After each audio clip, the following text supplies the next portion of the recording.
ایران اور اسرائیل کے درمیان کشیدگی کا جو تصادم آپ خبروں میں دیکھ رہے ہیں، اگر میں کہوں کہ یہ صرف سیاست، طاقت یا تیل کا معاملہ نہیں، اگر آپ کو ان ہیڈ لائنز، میزائلوں اور دھمکیوں کے پیچھے چھپی ہوئی بہت پرانی بات بتا دی جائے، ایسی بات جو حکومتوں سے بھی قدیم ہو، فوجی اتحادوں سے بھی گہری ہو اور اتنی تاریک ہو کہ کوئی نیوز اینکر اسے کھل کر بیان نہ کرے، یہ بات آپ کو نہ CNN پر سننے کو ملے گی اور نہ ہی فاکس نیوز وہاں تک جاتا ہے، مگر بائبل اس کا ذکر کرتی ہے۔ اور آج ہم بائبل مقدس کے مطابق اسی راز کو کھولیں گے، صرف ایمان کی کتاب کے طور پر نہیں، بلکہ ایک خفیہ صحیفے کی طرح، ایک نبوتی نقشہ جو اس وقت لکھا گیا جب نہ کوئی پریزیڈنٹ کے منصب پر تھا اور نہ زمین پر کوئی سرحد کھینچی گئی تھی۔ یہ دائیں یا بائیں بازو کی بات نہیں، یہ بیدار ہونے کی بات ہے۔ ایران اور اسرائیل کی کہانی 1948 میں شروع نہیں ہوئی،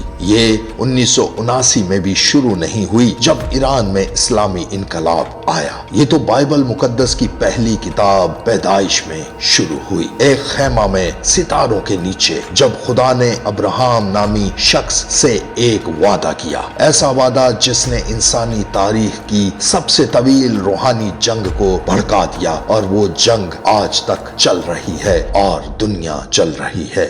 آپ اسے ہر بار محسوس کرتے ہیں جب ہیڈ لائنز آپ کے فون پر چمکتی ہیں، جب یروشلم میں آگ بھڑکتی ہے، جب ایرانی رہنما اسرائیل کے خاتمے کی بات کرتے ہیں اور دوسری جانب سے حملے کیے جاتے ہیں، جب قومیں فریق بن جاتی ہیں۔ اس سب میں اگر آپ کے اندر سے یہ آواز آتی ہے کہ یہ صرف سیاست نہیں، تو آپ بالکل ٹھیک سوچتے ہیں، کیونکہ یہ کوئی نئی کہانی نہیں، بلکہ یہ نبوت کی تکمیل ہے۔ اور زیادہ تر لوگ، شاید زیادہ تر مسیحی بھی نہیں جانتے کہ یہ کتنی گہری ہے۔ میں آپ سے ایک سوال پوچھتا ہوں، ایران جو یروشلم سے 600 میل سے زیادہ دور ہے، اسرائیل کی اتنی فکر کیوں کرتا ہے؟ اسرائیل کے مطابق وہ انتہا پسند گروہوں کی اتنی مسلسل مالی مدد کیوں کرتا ہے؟ وہ پابندیوں حتیٰ کہ جنگ کا خطرہ کیوں مول لیتا ہے، صرف زمین کے ایک چھوٹے سے ٹکڑے کو دھمکانے کے لیے جو نیو جرسی سے بھی چھوٹا ہے؟ اس کا جواب فوجی نہیں، وہ صرف نظریاتی بھی نہیں، یہ روحانی ہے۔ جو ہمیں ظاہری نظر آتی ہے، دراصل یہ روحانی جنگ ہے، حقیقی بائبل کی پیش گوئیوں کے مطابق بہت قدیم اور مہلک، کیونکہ یہ صرف ایران نہیں، یہ فارس ہے۔ اور بائبل میں صرف فارس کا ذکر ہی نہیں ملتا، بلکہ یہ ہمیں دکھاتی ہے کہ خدا نے ایک وقت میں فارس کو اسرائیل کی بحالی کے لیے استعمال کیا، اور آج وہی خطہ ایک مختلف روح کے زیر اثر ابھرتا ہوا نظر آتا ہے۔ آئیں آپ کو پیچھے لیے چلتا ہوں۔ آستر کی کتاب میں جو فارسی سلطنت کے دور میں لکھی گئی، اس میں ہم ایک شخص حامان سے ملتے ہیں۔ وہ صرف ایک سیاسی شخصیت نہیں تھا، وہ ایک قدیم نفرت کا مجسمہ تھا، اسرائیل کی قوم کے خلاف ایک شیطانی غصہ۔ حامان صرف بدلہ نہیں چاہتا تھا، وہ نسل کشی چاہتا تھا۔ آستر کی کتاب 3 باب کی 6 آیت صاف کہتی ہے کہ اس نے شاہ اکسویرس کی پوری سلطنت میں سب یہودیوں کو ہلاک کرنے کا ارادہ کیا، کیونکہ اسرائیل صرف ایک قوم نہیں تھی، وہ ایک وعدہ تھے، اور انہیں مٹانا دراصل مسیحا کی نبوت کو مٹانے کی کوشش تھی۔ ذرا اس پر غور کریں، حامان کی بنائی ہوئی صلیبیں صرف لکڑی کے ڈھانچے نہیں تھیں، وہ شیطانی بغاوت کی علامت تھیں جو نجات کے خون کے سلسلے کو روکنے کے لیے بنائی گئی تھیں۔ لیکن حیرت کی بات یہ ہے کہ حامان اسی صلیب پر مارا گیا جو اس نے خود بنائی تھی۔ یہ صرف شاعرانہ انصاف نہیں تھا، یہ نبوت کی تکمیل تھی۔ اور اب 2500 سال آگے آئیں، جس سرزمین کو کبھی فارس کہا جاتا تھا، آج وہ جدید ایران ہے، اور اگرچہ نام بدل گئے ہیں، روح نہیں بدلی۔ وہی حامان کی روح جو اس وقت اسرائیل کو مٹانا چاہتی تھی، آج تہران کے بڑے بڑے اسٹیج سے کی جانے والی تقاریر میں سانس لے رہی ہے، اسرائیل کی موت۔ آپ نے یہ نعرہ سنا ہے، لیکن کیا آپ نے کبھی سوچا ہے کہ یہ اتنی زور سے کیوں گونجتا ہے؟ بائبل مقدس کے مطابق کیونکہ شیطان نے اپنی حکمت عملی نہیں بدلی، وہ اب بھی خدا کے وعدوں کو پورا ہونے سے روکنا چاہتا ہے، اور اسرائیل کا وجود اس بات کا ثبوت ہے کہ خدا کا عہد اب بھی قائم ہے، اسی لیے حملے رکتے نہیں، اسی لیے ایران کے رہنما اس معاملے پر مسلسل توجہ دیتے رہتے ہیں۔ یہ صرف زمین کا مسئلہ نہیں، یہ عہد کا مسئلہ ہے۔ لیکن یہاں ایک پہلو ہے جسے کم لوگ سمجھتے ہیں کہ فارس ہمیشہ دشمن نہیں تھا۔ در حقیقت بائبل میں ایک فارسی بادشاہ خورس اعظم کا ذکر ہے جسے یسایہ 45 باب کی ایک آیت میں میرا ممسوح کہا گیا ہے۔ ہاں، خدا ایک غیر قوم کے بادشاہ کو جو اسے جانتا بھی نہ تھا اپنا ممسوح کہتا ہے، کیونکہ خدا نے خورس کو استعمال کیا تاکہ وہ یہودیوں کو بابلی اسیری سے آزاد کرے اور انہیں یروشلم واپس بھیجے تاکہ وہ ہیکل کو دوبارہ تعمیر کرے۔ اس نے صرف اجازت ہی نہیں دی بلکہ اس کی مالی مدد بھی کی۔ یہ سیاست نہیں تھی، یہ نبوت کی تکمیل تھی۔ یسایہ نے خورس کا نام اس کی پیدائش سے 100 سال پہلے لکھ دیا تھا۔ ذرا تصور کریں، ایک غیر قوم کا بادشاہ جس کا نام خدا نے خود لیا، جسے آسمان کی طرف سے اختیار دیا گیا تاکہ ایک ٹوٹی ہوئی قوم کو بحال کرے۔ اگر خدا نے قدیم فارس کے ذریعے یہ کام کیا تو اس کا کیا مطلب ہے جب جدید فارس جسے آج ایران کہا جاتا ہے اسی عہد کے خلاف کھڑا ہو گیا ہے؟ اس کا مطلب یہ ہے کہ کچھ بدلا ہے، صرف جغرافیائی سیاست میں نہیں بلکہ روحانی طور پر بھی۔ لیکن بائبل اس سے آگے بھی بتاتی ہے۔ اگر ہم دانیل نبی کی کتاب اس کے 10 باب میں دیکھیں تو ہم ایک ایسا منظر دیکھتے ہیں جو ہر ایماندار کو خوف زدہ بھی کرے اور بیدار بھی، جس میں دانیل 21 دن تک روزہ رکھتا اور دعا کرتا رہا۔ پھر آخرکار ایک فرشتہ اس کے پاس پہنچا اور کہا کہ فارس کی مملکت کے موکل نے 21 دن تک میری مزاحمت کی۔ ذرا ٹھہریے اور سوچئے کہ یہاں کیا لکھا ہے۔ خدا کا بھیجا ہوا فرشتہ زمینی فوجوں نے نہیں روکا بلکہ فارس سے وابستہ ایک شیطانی علاقائی روح نے اسے روکے رکھا۔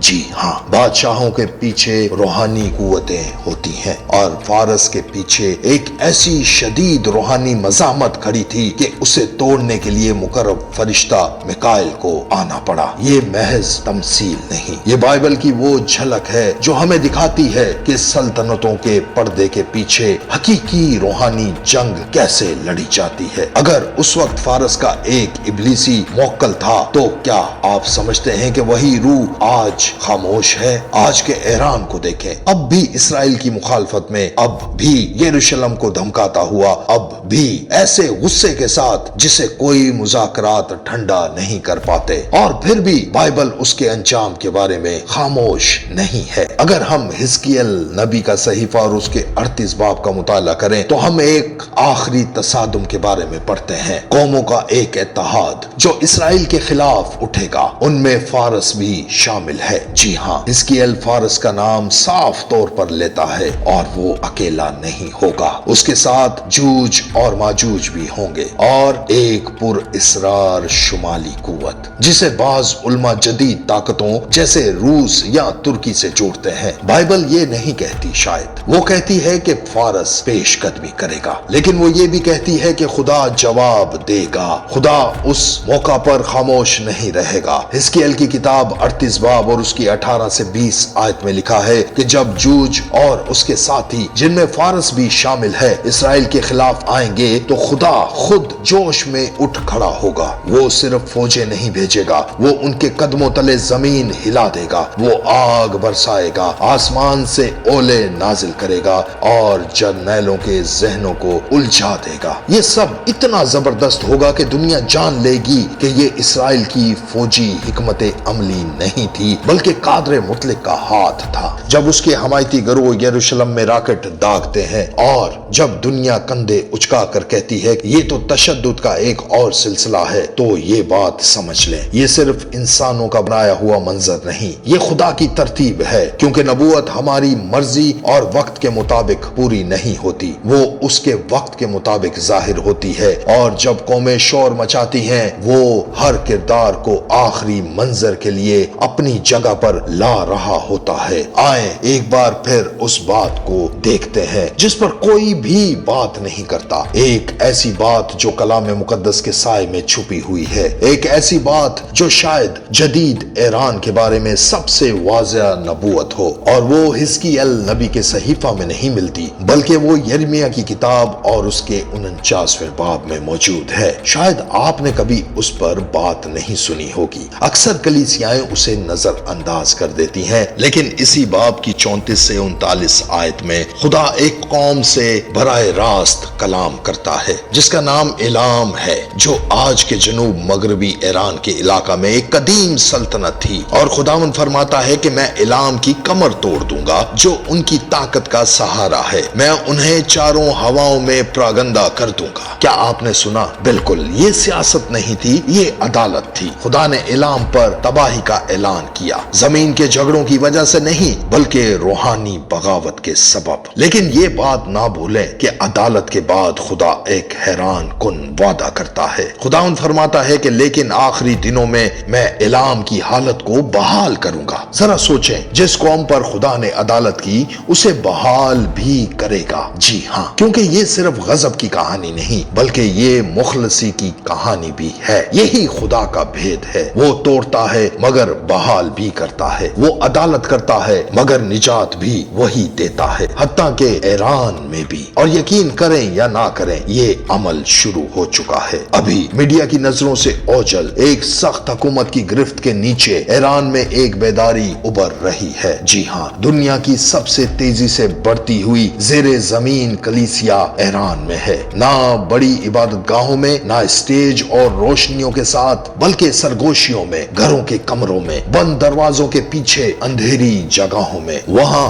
لوگ یسوع کے خواب دیکھ رہے ہیں، خفیہ طور پر بائبل کھول رہے ہیں اور یسوع کی پیروی کے لیے سب کچھ داؤ پر لگا رہے ہیں۔ نوجوان عورتیں حجاب میں، سابق اسلامی شدت پسند، وہ لوگ جو کبھی اسرائیل کی موت کے نعرے لگاتے تھے، اب آہستہ آواز میں سرگوشی کرتے ہیں کہ یسوع خداوند ہے، کیونکہ خدا نے فارس کو نہیں بلایا، کیونکہ وہی سرزمین جس نے خورس اعظم کو جنم دیا، جس نے کبھی یروشلم کی تعمیر نو میں مدد کی، وہ فضل کی پہنچ سے باہر نہیں ہے۔ اس بات کو اپنے دل میں اترنے دیں۔ جب دنیا ایران کے جوہری پروگرام سے خوف زدہ ہے، جب تجزیہ کار میزائلوں کی گنتی کرتے اور پابندیوں پر بحث کرتے ہیں، تب آسمان زندگیاں دیکھتا ہے، ان جانوں کو دیکھتا ہے جو وہاں رہتی ہیں۔ خدا صرف خطرات کا میدان نہیں دیکھتا بلکہ فضل کا میدان دیکھتا ہے۔ کیا ہو اگر ایران کی سب سے بڑی طاقت اس کے میزائل نہیں بلکہ وہ بیداری ہو جو اس وقت پھوٹ پڑے جب کلیسیا دعا کرنے کی جرت کرے؟ کیا ہو اگر اصل مقابلہ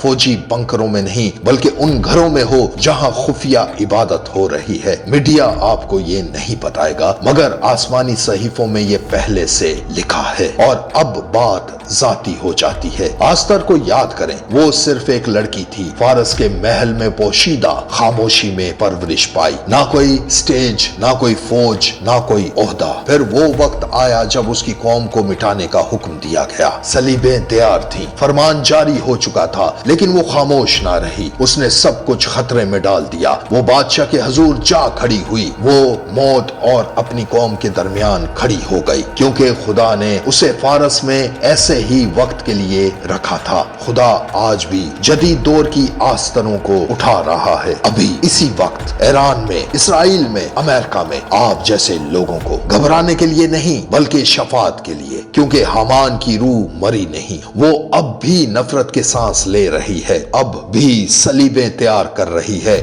مگر خدا کی روح بھی کام کر رہی ہے، جو دشمن کے منصوبوں کو الٹ دیتی ہے، گمنامی میں پڑے لوگوں کو اٹھاتی ہے اور عہد کی حفاظت کرتی ہے۔ آستر نے صرف اپنی نسل کو نہیں بچایا، اس نے ایک نمونہ پیش کیا۔ جب دشمن تباہی کی سازش کرتا ہے، خدا شفاعت کرنے والوں کو اٹھاتا ہے۔ جب ابلیس خاموشی میں منصوبہ بناتا ہے، خدا سپردگی کرنے والی آوازوں سے جواب دیتا ہے۔ جب ایران اور اسرائیل غصے میں اٹھتے ہیں تو خدا دعا کرنے والے ایک بچے ہوئے گروہ کو اٹھاتا ہے، اور اب ہم اس حصے میں آتے ہیں جس سے ہمارا دشمن یعنی کہ ابلیس سب سے زیادہ ڈرتا ہے، جسے وہ نہیں چاہتا کہ ہم سمجھیں۔ یہ جنگ صرف زمین، سرحدوں یا جوہری معاہدوں کے بارے میں نہیں، یہ یروشلم کے بارے میں ہے۔ ہاں، وہ چھوٹا سا شہر جو بمشکل 50 مربع میل پر مشتمل ہے، ٹیکساس کے کسی مضافاتی علاقے جتنا، وہی نبوت کا مرکز ہے، کیونکہ وہی بادشاہ واپس آنے والا ہے۔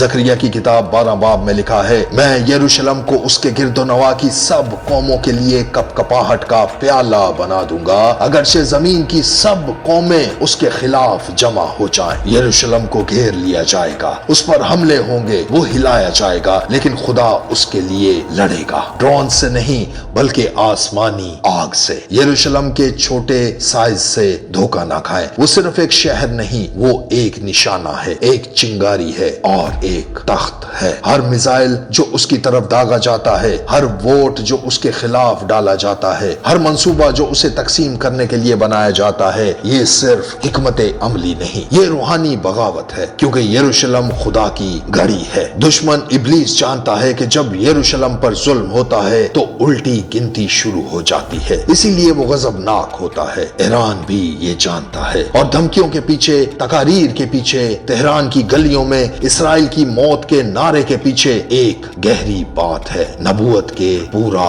ہونے کا خوف۔ اسی لیے حملے ہوتے ہیں، کسی قوم کو مٹانے کے لیے نہیں بلکہ وعدے کو ٹالنے کے لیے۔ لیکن بات یہ ہے کہ خدا کے وعدے ہمیشہ کے لیے مؤخر یا ٹالے نہیں جا سکتے، کیونکہ یروشلم کے پیچھے ایک تخت ہے اور اس تخت پر ایک بادشاہ ہے، اور وہ خاموش نہیں۔ آئیں اور گہرائی میں جائیں اور مکاشفہ کی کتاب 12 باب میں یوحنا رسول جو رویا دیکھتے ہیں، اس میں اسے دکھایا جاتا ہے، ایسی رویا جسے بہت سے مسیحی نظر انداز کر دیتے ہیں، جو کہ ایک عورت کی تصویر ہے جو سورج سے ملبوس ہے، چاند پر کھڑی ہے اور اس کے سر پر 12 ستاروں کا تاج ہے۔ وہ عورت اسرائیل ہے، اور ایک اژدہا یعنی ابلیس خود اس کا پیچھا کر رہا ہے۔ یہ کوئی افسانہ نہیں، یہ نبوتی حقیقت ہے۔ اژدہا اس کے بچے یعنی مسیحا کو نگلنا چاہتا ہے۔ جب وہ ناکام ہوتا ہے تو وہ عورت اور اس کی اولاد کے پیچھے پڑ جاتا ہے، یعنی وہ جو خدا کے حکم مانتے اور یسوع کی گواہی پر قائم رہتے ہیں۔ یہ صرف روحانی علامت نہیں، یہ